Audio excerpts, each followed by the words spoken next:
राड़की जी मशहूर रूहानी मरकज़ सचो सतराम धाम SSD जे सतें गादी नशीन संत साईं साधराम जी देहांत खां पोइ संदसि फर्ज़न रोहित कुमार खे 8हें गादी नशीन तौरु पग ॿधाई वई आहे। इन मौक़े ते हज़ारें अक़ीदतमंदनि ख़ुशी जो इज़हार कयो ऐं दरबार जी नई क़यादत लाइ नेक तमन्नाउनि जो इज़हार कयो।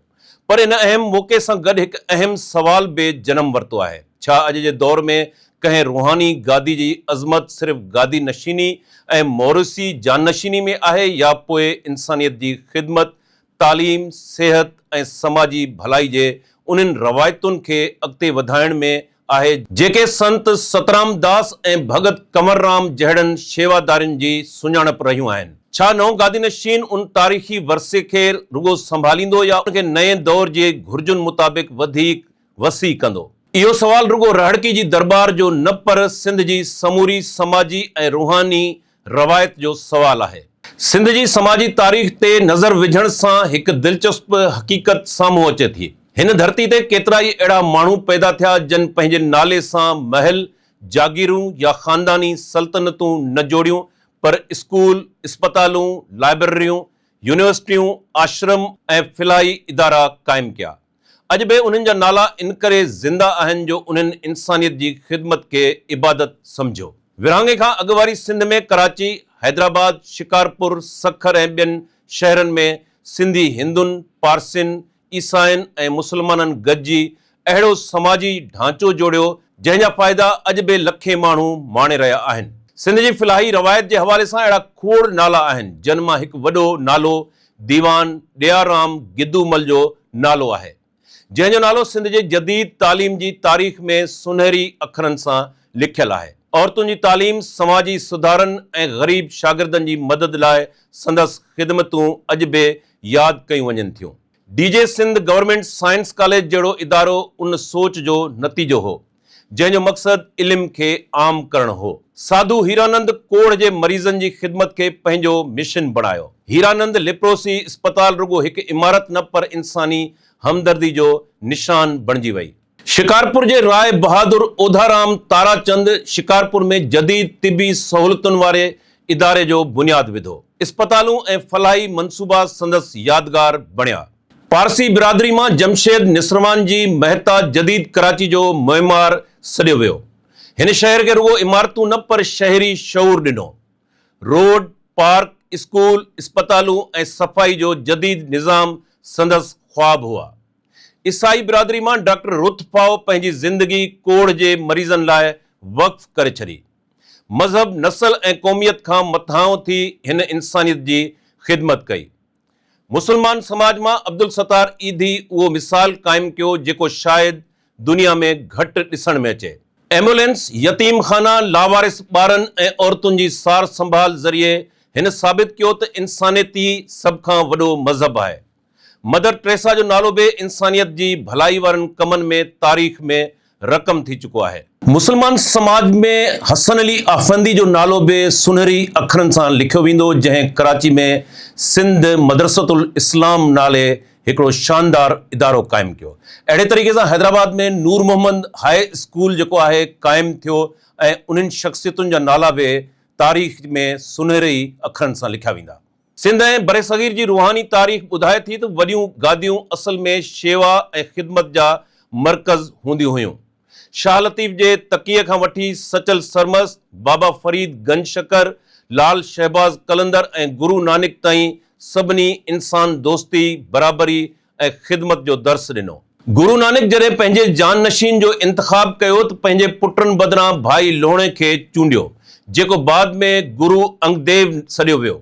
मयार खून जो रिश्तो न पर शेवा, आजिज़ी ऐं सलाहियत हुई। इहो ई सबबु आहे जो तारीख़ में मणिया ऐं मेरिट खे हमेशह इज़त मिली आहे, जॾहिं त सिर्फ़ मोरूसियत ते ॿधल निज़ाम अक्सर तकरारनि, विरासत ऐं ज़वाल जो सबबु बणिया आहिनि। संत सतराम दास ऐं भगत कंवरराम जी रिवायत राड़की जी दरबार जी तारीख़ बि अहिड़ी ई आहे। संत सतराम दास पंहिंजे दौर में इंसानियत, ख़िदमत ऐं बराबरी जो पैगाम ॾिनो। संदसि दरबार रुगो मज़हबी मरकज़ न पर समाजी सहायता जो बि मरकज़ हुई। संदसि जाननशीन भगत कंवरराम त सिंध जे सेक्युलर सकाफ़त जी अलामत बणिजी वियो।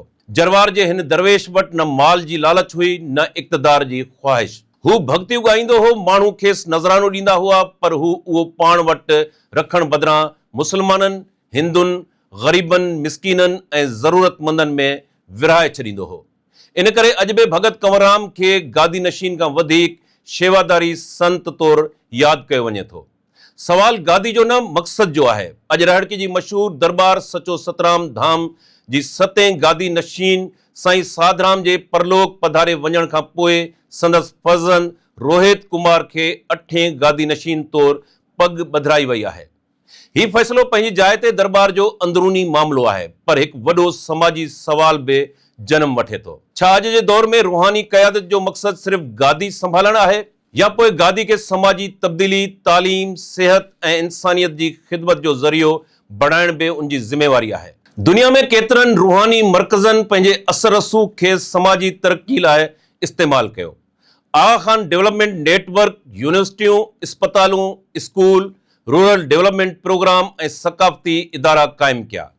राम कृष्ण मिशन, दिलाई लामा जा इदारा ऐं सिख बिरादरी जा लंगर बि अहिड़ी सोच जा मिसाल आहिनि। इन्हनि सभिनी वटि हिकु गॾियल तस्वुर आहे। रूहानियत जो मतिलबु इंसानियत जी ख़िदमत। रोहित कुमार ॾाढो तारीख़ी मौक़ियो।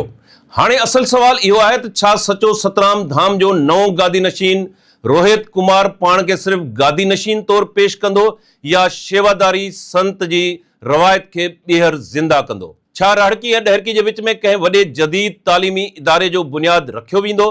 छा शांति निकेतन जी तिर्ज़ ते हिकु रिहाइशी यूनिवर्सिटी क़ाइमु थी सघे थी, जिते मज़हब, ज़ात ऐं क़ौम खां मथां इल्मु ॾिनो वञे? छा गंगाराम इस्पताल, ओधाराम इस्पताल या ईदी फाउंडेशन जहिड़े कंहिं वॾे फलाही इदारे जी शुरूआति थी सघे थी? छा को जदीद research centre, technical university, medical college, इस्पताल या स्कॉलरशिप फंड क़ाइमु थी सघे थो, जंहिंमां सिंध जे ग़रीब मुस्लमाननि, हिंदुनि, ईसाइनि ऐं ॿियनि बिरादरियुनि जा ॿार फ़ाइदो वठनि? तारीख़ कहिड़े खे यादि रखंदी? तारीख़ गादियूं यादि न रखंदी आहे, तारीख़ ख़िदमत खे यादि रखंदी आहे। अॼु हज़ारे माण्हू ॼाणनि था त भगत कंवरराम केरु हो, पर घणनि खे इहो बि यादि न आहे त उन दौर में केतिरा ई ॿिया गादी नशीन केरु हुआ। सबबु साफ़ आहे।